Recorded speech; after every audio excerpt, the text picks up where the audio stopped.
Welcome to a story that begins with a mystery and unfolds into something far deeper than anyone could have imagined. It's a tale of love, loss, and the unbreakable bonds that connect us, even when life takes unexpected turns. Picture this. A grieving couple visits their son's grave every day only to find a single red rose placed there by an unknown hand. Who could it be? And why? What they uncover will leave you questioning how well we truly know the people closest to us, and how love can sometimes show up in the most surprising ways. Stay with me, because this is a journey you won't soon forget. Grieving parents install a camera at son's grave after strange visit. They turned pale when seeing the footage.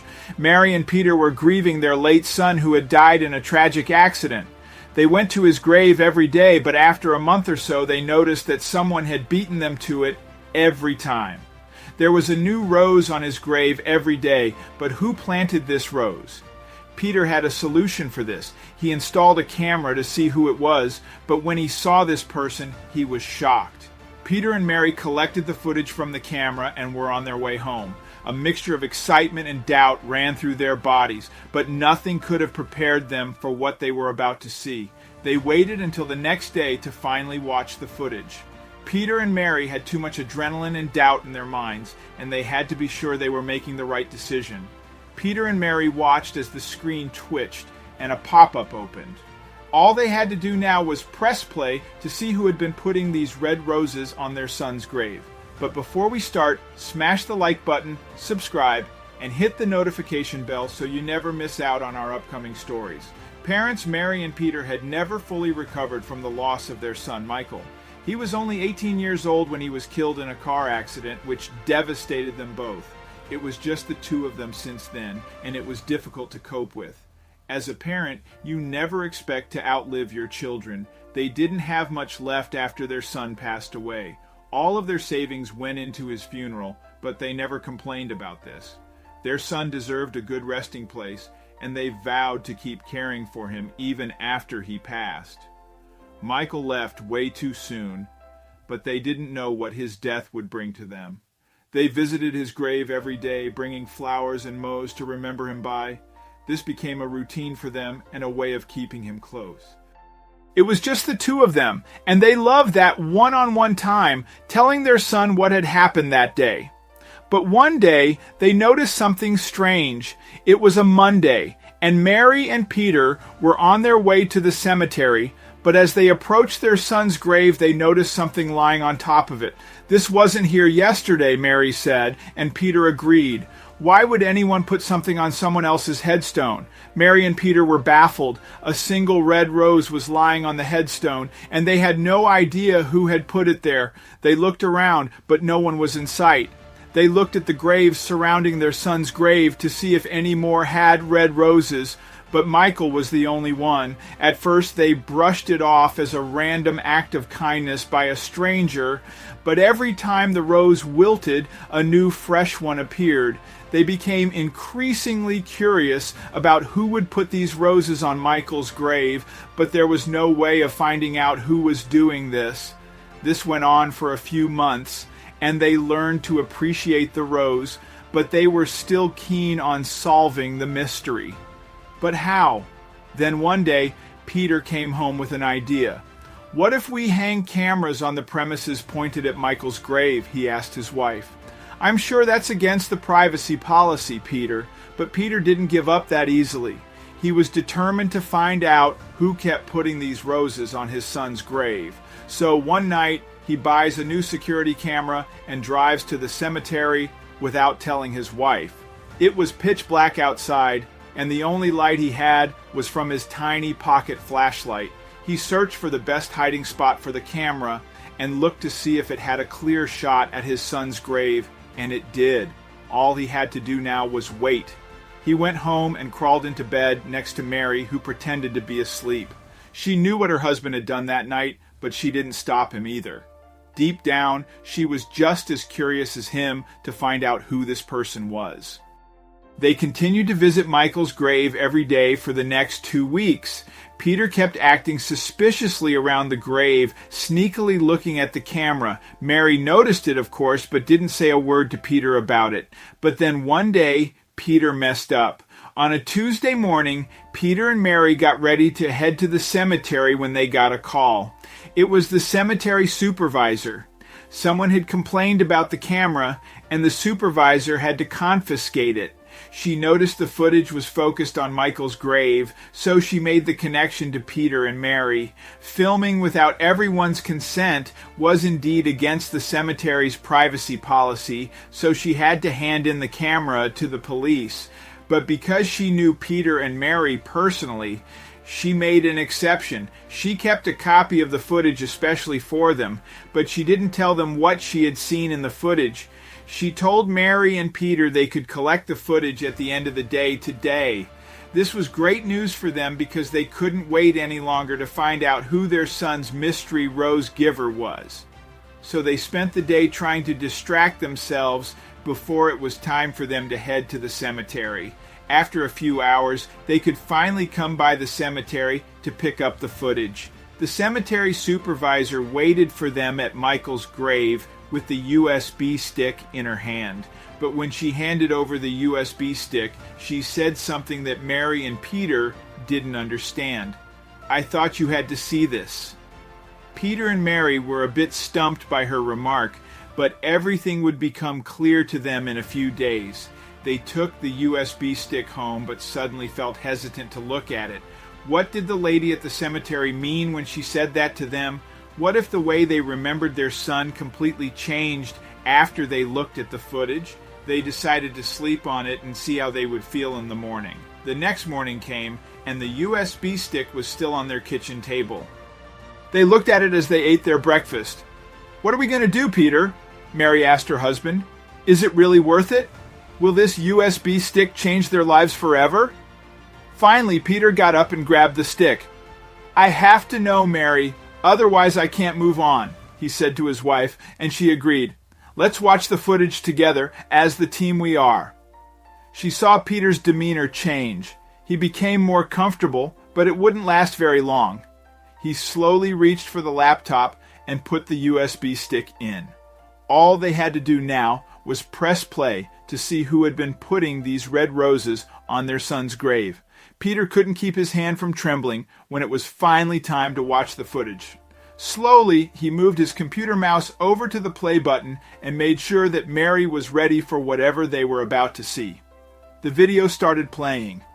When the footage rolled, there wasn't anything out of the ordinary. They could see that the camera had a clear look at the grave, but no one was in sight. After watching for over 5 minutes, Mary and Peter wondered if they'd made a mistake. But then they spotted something moving on the edge of the frame. There was a person wearing all black approaching their son's grave. They couldn't tell any details about who it might be.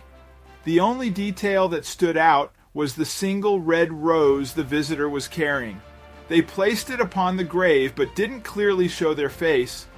Mary and Peter replayed the scene over and over to see if there were any hints hidden in the footage. Mary swore that it was a woman, but the person was wearing enormous sunglasses that made it impossible to see the outline of their face. Yet there was something so familiar about the visitor. At last, they realized why it seemed like they recognized the woman. It was because they actually knew her quite well. Mary questioned how it was possible for her to be there, but neither of them had any ideas. It had been over 10 years since they had last seen the woman. Finally, Mary explained that she wouldn't be able to rest without getting an answer from the woman herself. There was obviously something unusual going on. There was only one problem with that plan. Since so many years had gone by, Peter and Mary had no way of getting in touch with the woman. So their only chance of speaking with her was to go to the cemetery and wait for her to return. It was a long shot, but the outcome was the last thing they ever expected. In the morning, Peter and Mary set out bright and early to head to the cemetery. They didn't know if the woman kept a routine schedule or if she only appeared when she had time. The last thing they wanted was to miss her because they showed up too late. When they arrived, someone was already waiting for them. When Peter and Mary got to the cemetery, they saw that the supervisor was already by their son's grave. She asked if they'd had a chance to watch the video. She seemed curious about what Mary and Peter might have discovered about the situation. Mary and Peter asked the supervisor if she knew anything about the woman, but the supervisor didn't know anything about her except that she came by on a fairly regular basis.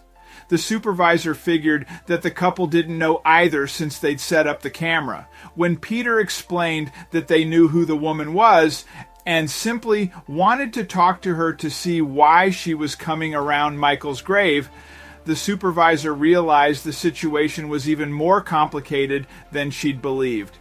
It was obvious that Peter wasn't pleased with the woman's presence, but why? The supervisor wondered why the couple didn't just call the woman if they wanted to talk to her, but she didn't want to get too involved in their family business by asking. It was obviously a private matter. The supervisor pretended to go back to her office, but turned at the last minute to hide behind a nearby tree. She was already involved to some extent and wanted to know what was happening with the mysterious visitor who came to the grave, and she didn't have long to wait. As she was hiding behind the tree, the supervisor noticed a car pull into the lot. It was one that she saw often, and she was positive that it belonged to the woman who came to visit Michael. She was so excited to finally hear the truth about what was going on. Peter and Mary didn't know that anyone was spying on them, so they simply settled in to wait. They saw the car pull into the lot, but they didn't get too interested until the door opened and a woman stepped out. It was her, just like they'd seen in the video footage. The woman was carrying a single red rose. She approached the grave slowly and kept her head down. She seemed to know the way without having to keep too close of a look at the path. For a few moments, the three of them stood silently and stared at each other. The supervisor wasn't sure what was about to happen next. She started to wonder if they might even be a danger to each other. Finally, Mary took a step forward. The supervisor was surprised to see that she was smiling and even seemed to be crying from happiness. She called out to the woman by name, addressing her as Noah. Peter stepped forward as well and held out his arms to the woman named Noah.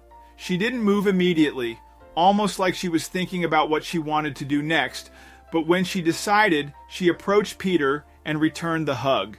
The supervisor felt guilty for spying on such a heartfelt moment, so she moved away from the tree and went to talk to the trio. They were all crying happily and embracing each other. The supervisor couldn't help herself from talking to them to hear the truth about the mysterious visitor to Michael's grave. Mary and Peter were a little confused about why the supervisor was still there and why she cared enough to keep tabs on what their family was doing. The supervisor asked who Noah was to them and why there had been the need for such secrecy. Mary and Peter thought it was a bit rude of her to ask, but Noah didn't seem to mind.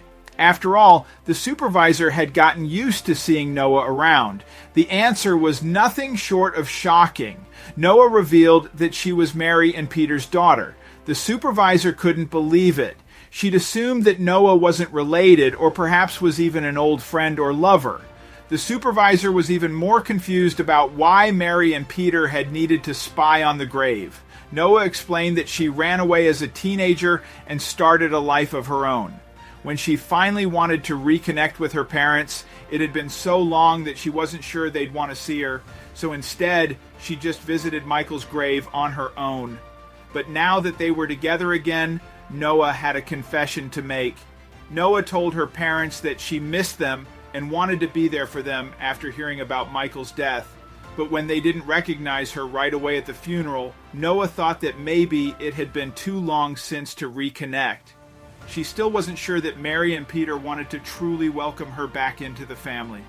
Peter and Mary were more than thrilled to have Noah back in their lives. They'd missed her terribly and wanted to make up for the lost time in any way they could. They swore that they would never again let anything come between them, and together they would honor Michael's memory for years to come. Thank you so much for watching.